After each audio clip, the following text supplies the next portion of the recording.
Well, this got us talking about sibling rivalry, and we're taking your calls on this subject now. We're joined by relationship expert Lucy Beresford. Let's get straight to the calls. Welcome. Yeah. Thank you for coming in. We're going to speak to Shirley, first of all. Good morning to you, Shirley. Good morning. Hiya. Good morning. So what's your situation then? Currently, my sister and I don't communicate at all, and it's been that way for about 2 years. Why? And I feel it's been a deterioration over the years. We're very different in personality. I'm quite outgoing. She's completely opposite. I feel that we've been in competition most of our lives, and I feel very sorry for our parents. Yeah. And do your parents take sides at all, or do they try to be very even-handed? I think my mum's completely worn out by the whole thing. I don't think she knows what to do, and I feel, as her children, we've let her down.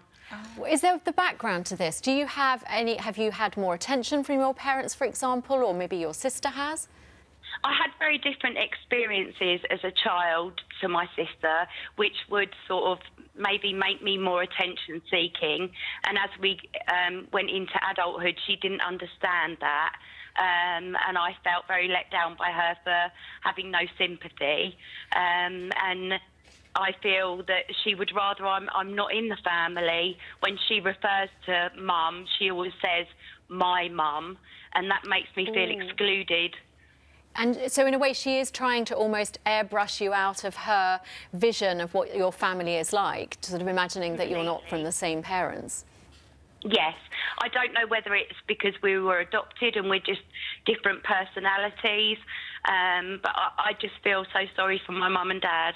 It's a really sad situation, you're right. It's very hard on the parents. At the same time, we also have to recognise that sibling rivalry comes about because people feel very threatened, and also they're acutely conscious of which child gets which parental attention or the sort of parental resources that are available.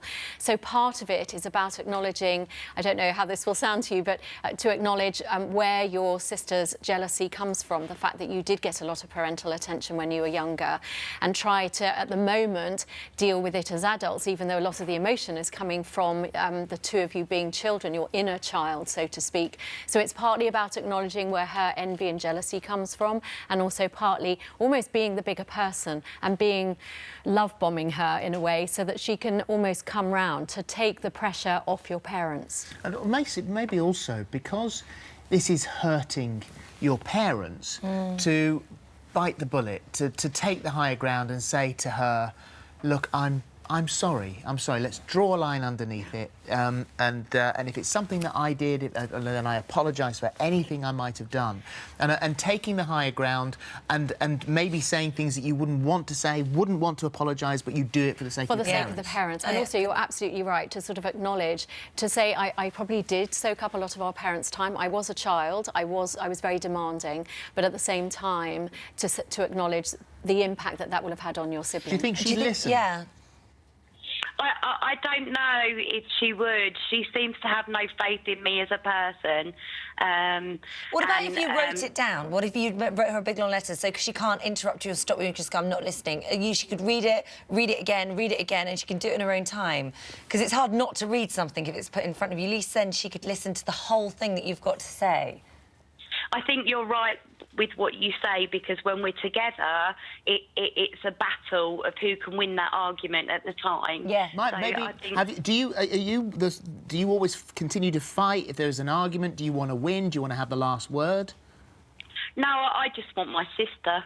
Yeah, in which case I think you've got to back down. Don't argue. And as much as it is, it's easy for me to say because I'm one of those nightmare people that in an argument always has to have the last word. It's dreadful, and I wish I didn't do it. But maybe if you just let her have it, let as we said before, occupy the high ground and just think, well, for the sake of the family, you want your sister back. Tell her you want your sister back. Yeah, that's such a lovely thing to say. Let that come from the heart and let her know in a way that that's what you're prepared to do to get her back. That's how much she means to you. Because that's what she's missing out on at the moment. She feels as if she has had fewer resources, emotional supplies from your parents. So give her, in a way, give her what she wants. And the other thing is also, you know, it's a horrible thing to do, but you think if your sister was gone like that, what would you regret?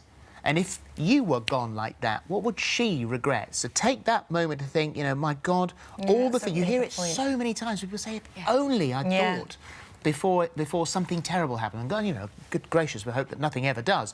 But if that happened, how would you feel? Yeah. It often takes a crisis, doesn't it, Yeah. to make people realise that, but to put yourself in that position beforehand is great. All right, Shirley, hope All that right, helps good a luck, bit. Shirley, with Thank that. you. We've